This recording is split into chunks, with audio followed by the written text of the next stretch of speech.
You've probably noticed this peculiar phenomenon, haven't you? You go to a gathering, a party, some social event, and you watch the people around you. They're animated, energized, feeding off the crowd like they're plugging into some great cosmic battery. They get louder as the evening goes on, more expansive, more alive. And then there's you, standing in the corner perhaps, or making your way through the motions. And with each passing hour you can feel something draining out of you, like someone opened a tap at the bottom of your being, and your life force is slowly trickling away. And you wonder, what's wrong with me? Why am I not like them? Why does this thing that seems to enliven everyone else leave me feeling utterly depleted, exhausted, sometimes even a bit desperate to escape? Well, let me tell you something. There's nothing wrong with you. Nothing at all. What you're experiencing is not a deficiency or a flaw in your design. You're simply wired differently. And the world, in its infinite wisdom, created both kinds of beings for very good reasons. You see, we've been sold this idea that the extroverted way of being is the right way, the healthy way, the normal way. That if you're not energized by crowds, if you don't seek out constant stimulation and interaction, then something must be broken in you. But this is nonsense, complete and utter nonsense. It's like saying that because some flowers bloom in full sunlight, the ones that prefer shade are somehow defective. The universe expresses itself in infinite variety. Some creatures are nocturnal, some diurnal, some hunt in packs, others alone. And among humans, some of us are built to process the world internally, in depth, in silence and solitude. We're not lesser versions of extroverts. We're different instruments in the orchestra, playing different notes, and both are necessary for the symphony. Now, what's actually happening at these gatherings that leaves you so drained? Let me explain it to you, because once you understand the mechanism, you'll stop pathologizing yourself and start honoring your own nature. When you walk into a room full of people, your nervous system begins doing something quite extraordinary. It's reading the room, not just consciously, but at levels far below conscious awareness. You're picking up on tones of voice, facial micro-expressions, body language, the subtle emotional currents flowing between people. You're processing an enormous amount of data, far more than you realize. The extrovert in the room is doing something different. They're broadcasting. They're putting out energy, and they're getting energy back from the responses they receive. It's an exchange, you see. And for them it's energizing, because they're built for this kind of external processing. Their nervous system is designed to engage with the outer world in this direct, immediate way. But you're taking it all in. You're like a sponge, absorbing the emotional weather of the room. And here's the thing, you're not just observing it from a distance, you're actually feeling it. When someone in the room is anxious, you feel that anxiety in your own body. When there's tension between two people across the room, you sense it like a disturbance in the field. You're not just at the party, you're processing the party at a much deeper level. And this takes energy, tremendous energy. It's like the difference between watching a river from the shore and swimming in it. The extrovert is on the shore, watching, commenting, enjoying the view. You're in the water, feeling every current, every change in temperature, every bit of turbulence. Of course you're going to be tired afterward. You've been working, even though it doesn't look like work to the outside world. There's another aspect to this that's crucial to understand. Most social gatherings operate on a certain level of pretense. People are performing their social selves. They're not being authentic, not really. They're playing the game, wearing the mask, presenting the version of themselves that's acceptable, pleasant, appropriate. And for most people, this is fine. They can slip into the role quite easily, and they don't even notice they're doing it. But you notice. You notice the gap between what people are saying and what they're actually feeling. You notice the forced laughter, the polite lies, the conversations that are all surface and no substance.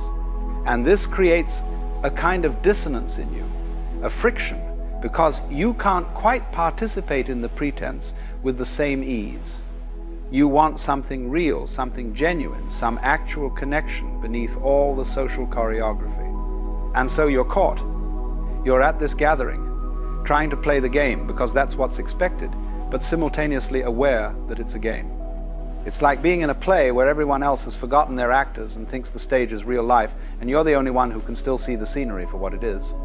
This awareness is exhausting. This double consciousness, being in the experience while simultaneously being aware of the artificiality of the experience, it takes a toll. Now, contrast this with what happens when you're alone. When you're alone, you can drop all the masks. You don't have to perform. You don't have to manage anyone else's emotional state or navigate complex social dynamics. You can just be. And in that being, in that simple, uncomplicated existence, there's a profound rest. The extrovert experiences being alone differently. For them, solitude can feel empty, understimulating.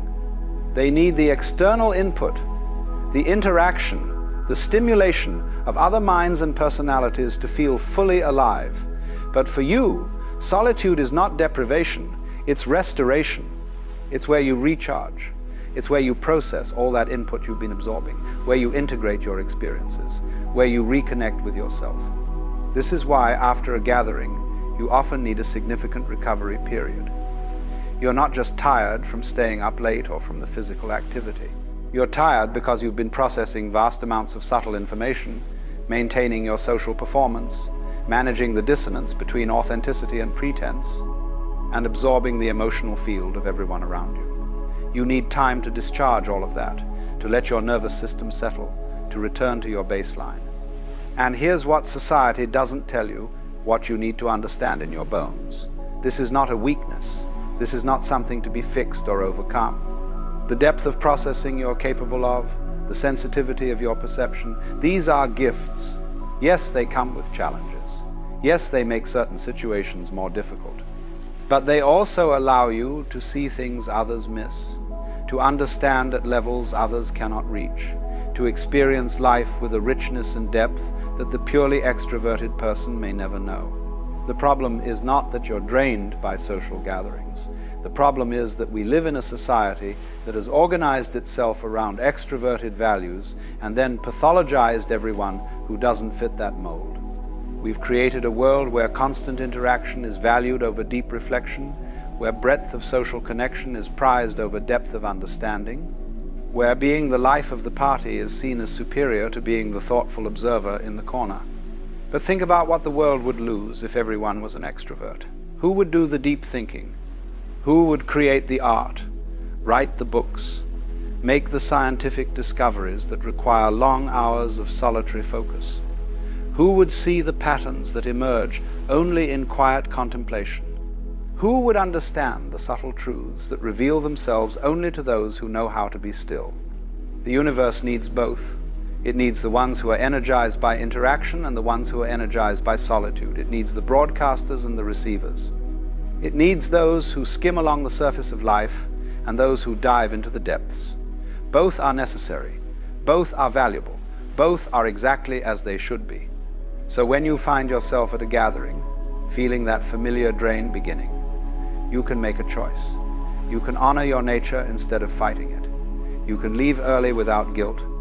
You can find the one or two people there who are capable of real conversation and spend your time with them rather than trying to work the whole room. You can take breaks, step outside, give yourself moments of quiet in the midst of the noise.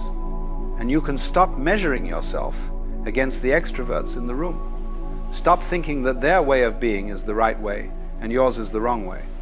They're playing their instrument, you're playing yours. Neither is better, they're just different notes in the same cosmic song. What you're experiencing at these gatherings is not pathology, it's sensitivity, it's depth. It's a particular way of processing reality that has its own wisdom, its own gifts, its own place in the grand scheme of things. The drain you feel is simply the cost of being built for depth in a world that often operates on the surface. But here's the beautiful thing. Once you truly accept this about yourself, once you stop trying to be something you're not, once you honor your need for solitude and limited social interaction, you'll find that the social interactions you do have become more meaningful, because you're no longer scattering your energy trying to be like everyone else. You're being yourself And that authenticity attracts the kind of connections that actually nourish rather than drain you. You'll find your people. The other deep processors, the other ones who prefer one profound conversation to 10 superficial ones, the other ones who know that silence between two people can be more intimate than any words. And with these people, gathering won't feel like such a drain, because there's less pretense, less performance, more genuine meeting. So the next time you're at a gathering and you feel that drain beginning, remember this: you're not broken, you're not antisocial, you're not defective. You're a different kind of instrument, built for a different kind of music, and the world needs your music just as much as it needs the loud, bright songs of the extroverts. Honor your nature, protect your energy, and trust that being exactly who you are is not just okay, it's necessary.